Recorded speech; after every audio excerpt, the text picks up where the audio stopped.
Les derniers événements. Car le Seigneur l'Éternel ne fait rien sans avoir révélé son secret à ses serviteurs les prophètes.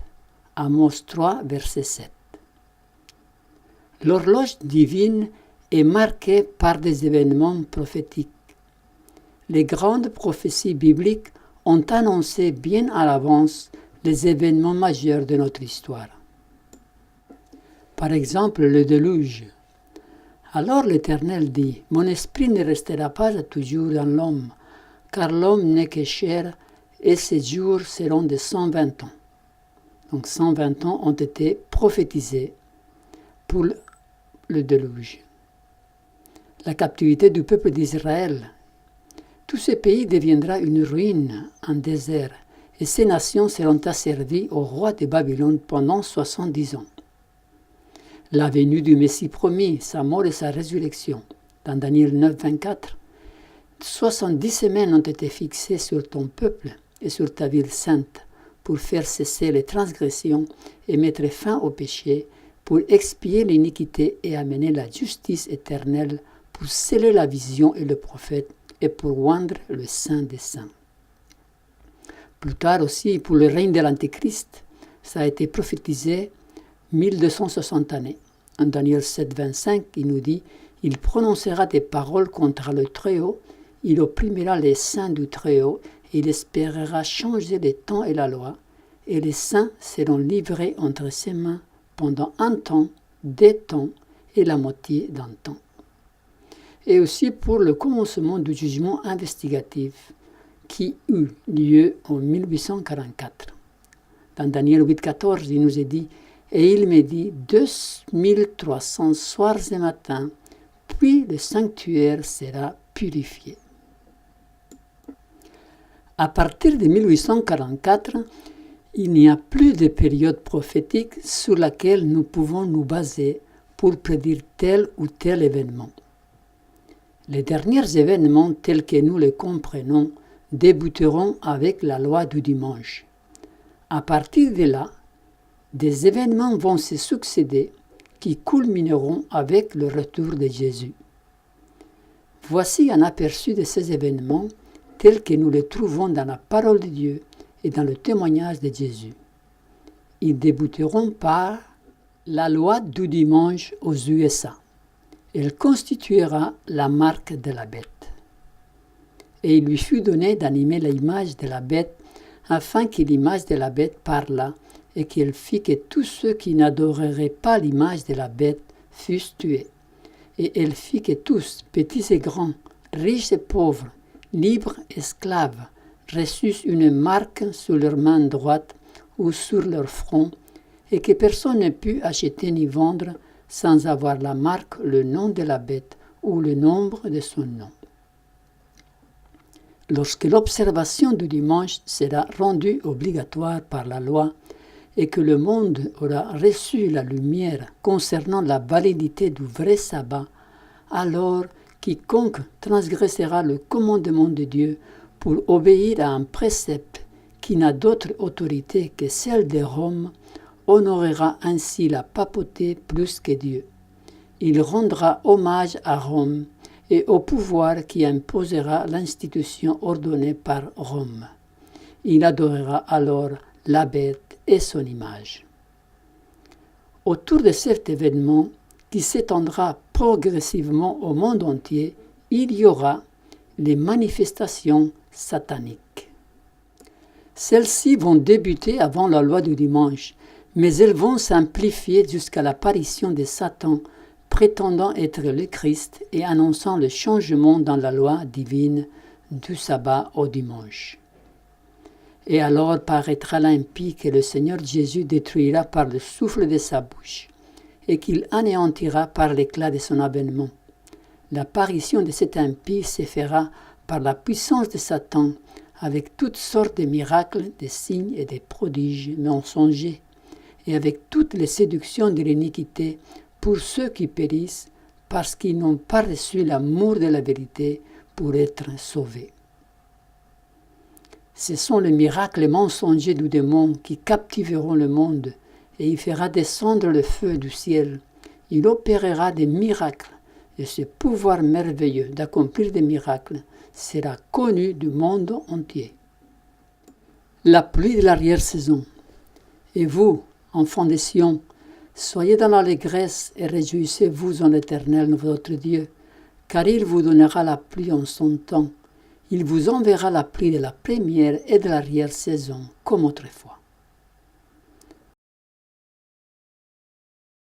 En ce temps-là, la pluie de l'arrière-saison, c'est-à-dire le rafraîchissement apporté par la présence du Seigneur, viendra afin de donner de la puissance à la grande voix du troisième ange et pour préparer les saints à résister dans la période où les dernières plaies se déverseront. Cette pluie va équiper les saints pour donner le grand cri. Après cela, je vis descendre du ciel un autre ange qui avait une grande autorité et la terre fut éclairée de sa gloire. Il cria d'une voix forte disant « Elle est tombée Babylone la grande. Elle est devenue une habitation des démons, un repère de tout esprit impur, un repère de tout oiseau impur et odieux. » Et j'ai entendu du ciel une autre voix qui disait « Sortez du milieu d'elle, mon peuple, afin que vous ne participiez point à ses péchés et que vous n'ayez point de part à ses fléaux. » C'est lorsque la tempête de la persécution éclatera sur nous réellement que le message du troisième ange s'amplifiera pour devenir un grand cri, et toute la terre sera illuminée par la gloire du Seigneur. Ceci est le début du scellement. Et j'ai vu un autre ange qui montait du côté du soleil levant et qui tenait le sceau du Dieu vivant.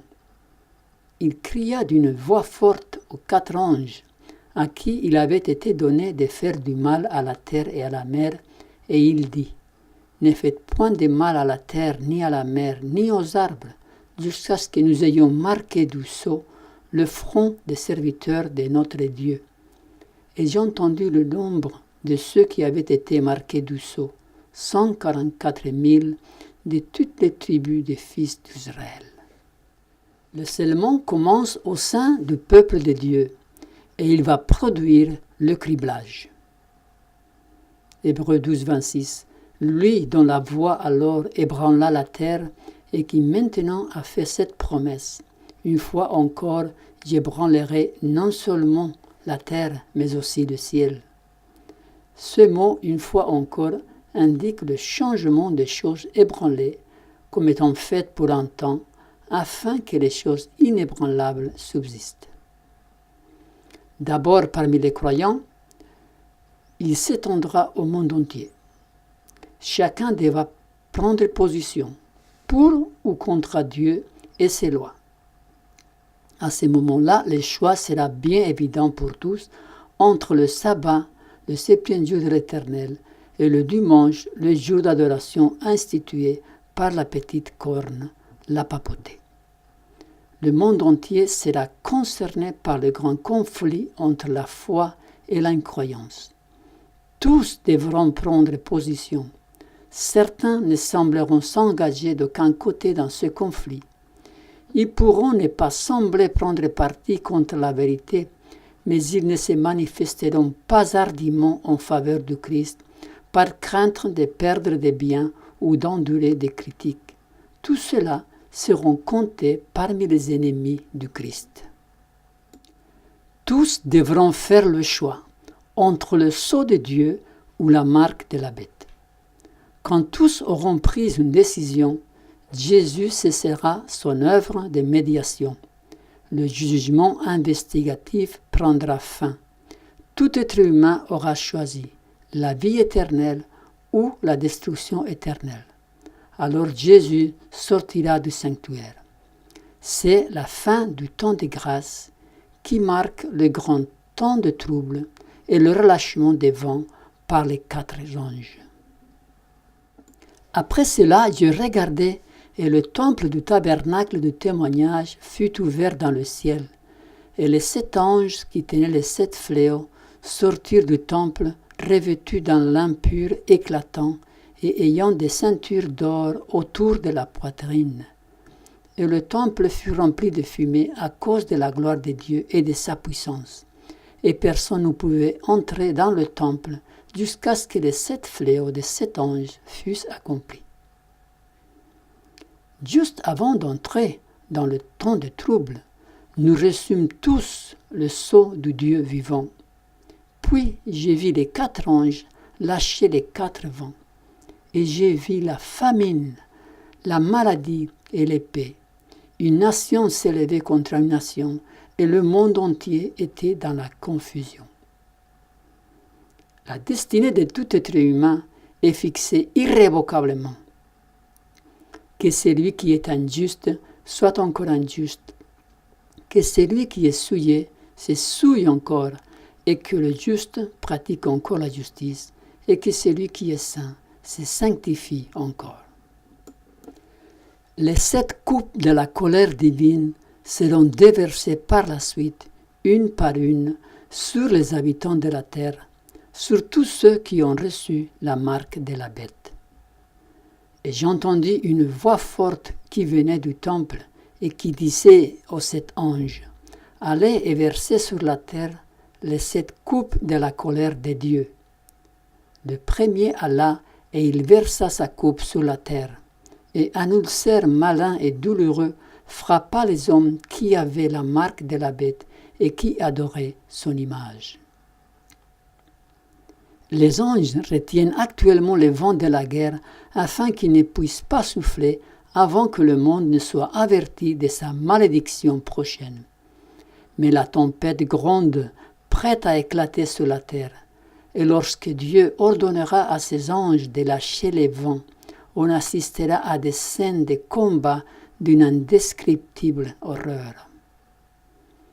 Ces terribles fléaux seront les catastrophes les plus importantes que le monde ait jamais connues.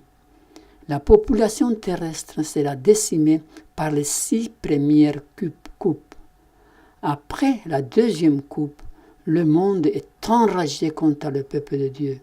Il l'accuse d'être la cause de tous les troubles et il va promulguer le décret des morts contre ceux qui ne veulent pas se soumettre à la bête et qui refusent sa marque. Car ils ont versé le sang des saints et des prophètes et tu leur as donné du sang à boire. Ils en sont dignes. L'Église du reste sera plongée dans l'épreuve et la détresse. Ceux qui gardent le commandement de Dieu et la foi de Jésus éprouveront la colère du dragon et de son armée.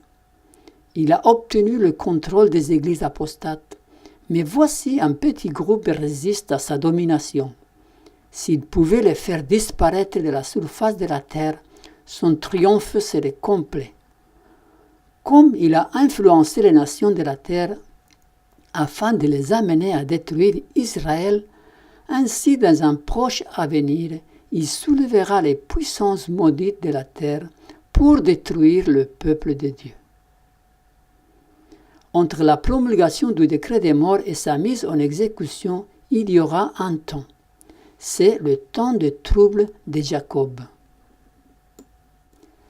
Jacob demeura seul, alors un homme lutta avec lui jusqu'au lever de l'aurore. Il dit encore, « Ton nom ne sera plus Jacob, mais tu seras appelé Israël, car tu as lutté avec Dieu et avec des hommes, et tu as été vainqueur. » Un décret sera publié à l'encontre de ceux qui gardent le sabbat du 4e commandement, et ils seront considérés comme méritant le plus sévère châtiment. On permettra leur mise à mort au bout d'un certain temps.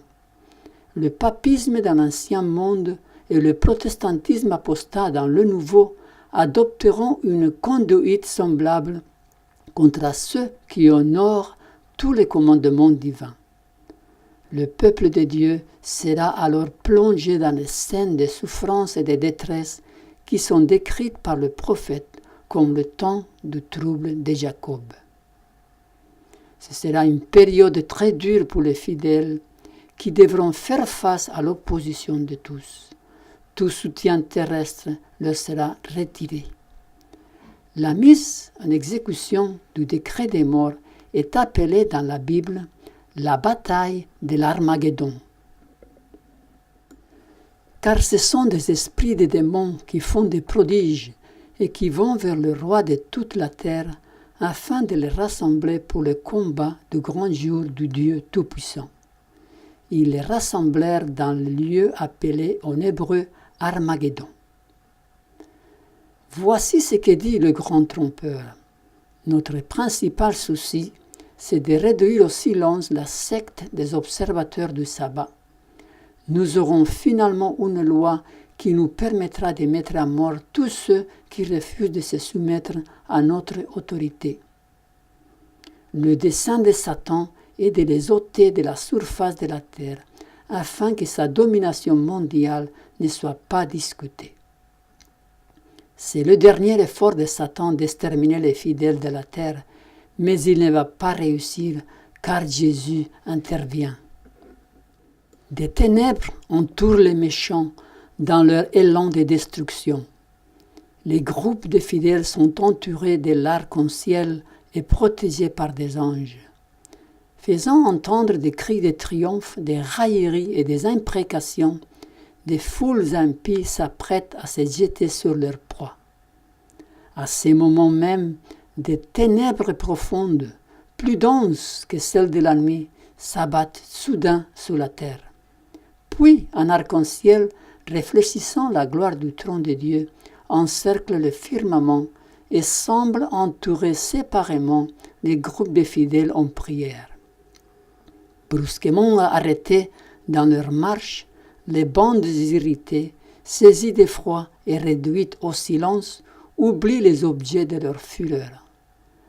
Pleines de sombres pressentiments, elles contemplent le gage de l'alliance divine et ne demandent plus qu'à être mises à l'abri de l'éclat qui les aveugle. Le plus grand tremblement de terre de l'histoire. Et il y eut des éclairs, des voix, des tonnerres et un grand tremblement de terre tel qu'il n'y avait jamais eu depuis que l'homme est sur la terre, un aussi grand tremblement. Ensuite, toute une série d'événements spectaculaires se produisent les uns à la suite des autres. La résurrection est spéciale de tous ceux qui sont morts en Christ depuis 1844 et qui ont prêché au monde le message des 3 anges d'Apocalypse 14. Ils ont annoncé le jugement investigatif, la validité du sabbat, le prochain retour de Jésus et le danger de la marque de la bête. Et j'ai entendu du ciel une voix qui disait « Écris, heureux dès à présent les morts qui meurent dans le Seigneur. » Oui, dit l'Esprit, afin qu'ils se reposent de leurs travaux, car leurs œuvres les suivent. Il y aura aussi un groupe de ressuscités dans tout autre genre. Ceux qui ont crucifié Jésus, ceux qui ont participé à sa condamnation, et les grands méchants qui ont persécuté le peuple de Dieu tout au long de l'histoire. Voici, il vient avec les nuées, et tout œil le verra, même ceux qui l'ont percé, et toutes les tribus de la terre se lamenteront à cause de lui. Oui, Amen. Plusieurs de ceux qui dorment dans la poussière de la terre se réveilleront, les uns pour la vie éternelle, et les autres pour l'opprobre, pour la honte éternelle. Les anges annoncent aux fidèles le jour du retour de Jésus pour qu'ils se préparent pour cet événement si merveilleux. On entend alors la voix de Dieu annoncer du haut du ciel le jour et l'heure de la venue de Jésus et proclamer à son peuple l'alliance éternelle. Comme les éclats du plus puissant tonnerre, ces paroles font le tour de la terre. Les enfants de Dieu les écoutent, les regards fixés en haut et le visage illuminé de sa gloire, comme l'était celui de Moïse à sa descente du Sinaï. Le plus grand événement de l'histoire par la suite, c'est le retour de Jésus. Le retour de Jésus a lieu. Les 144 000 et ceux qui ont participé à la résurrection spéciale auront le privilège de le contempler. Hommes galiléens, pourquoi vous arrêtez-vous à regarder au ciel? C'est Jésus qui a été enlevé au ciel du milieu de vous. viendra de la même manière que vous l'avez vu allant au ciel. À ce moment-là, les méchants qui seront vivants seront anéantis par la gloire qui accompagne la venue du Sauveur. Ensuite, il y aura l'ascension des rachetés de tous les temps, la grande multitude. Car le Seigneur lui-même, un signal donné, à la voix d'un archange et au son de la trompette de Dieu, descendra du ciel, et les morts en Christ ressusciteront premièrement. Ensuite, nous les vivants qui serons restés, nous serons tous ensemble enlevés avec eux sur des nuées, à la rencontre du Seigneur dans les airs, et ainsi nous serons toujours avec le Seigneur. Les justes vivants sont changés, en un instant, en un clin d'œil. Dès que se fit entendre la voix de Dieu, ils sont glorifiés. Les voici maintenant devenus immortels, et avec les saints ressuscités, ils sont enlevés à la rencontre de leur Seigneur dans les airs. Les anges rassemblent ces élus des 4 vents des cieux. Des anges placent des petits enfants dans les bras de leur mère. Des amis séparés depuis longtemps par la mort sont réunis pour ne plus se séparer. Désormais, avec des chants de joie, ils montent tous ensemble vers la cité de Dieu. Nous pénétrâmes tous ensemble dans les nuages, et il nous fallut 7 jours pour monter sous la mer des vers. Ensuite, la terre reste vide et en ruine. Satan est lié pendant 1000 ans. Puis j'ai vu descendre du ciel un ange qui avait la clé de l'abîme et une grande chaîne dans sa main. Il saisit le dragon, le serpent ancien, qui est le diable et Satan, et il le lia pour 1000 ans. C'est le millénium. À partir de là, pour ceux qui ont choisi de suivre le Seigneur, malgré tous les obstacles et difficultés, les persécutions et les menaces de mort, une éternité de bonheur s'étend devant eux. Pour les autres, c'est le jugement où chacun comprendra le pourquoi de son sort. Tous reconnaîtront que Dieu est amour et que sa loi est juste. Cher ami, de quel côté penses-tu te trouver? Honore Dieu par ta vie, fais-lui confiance et il t'honorera.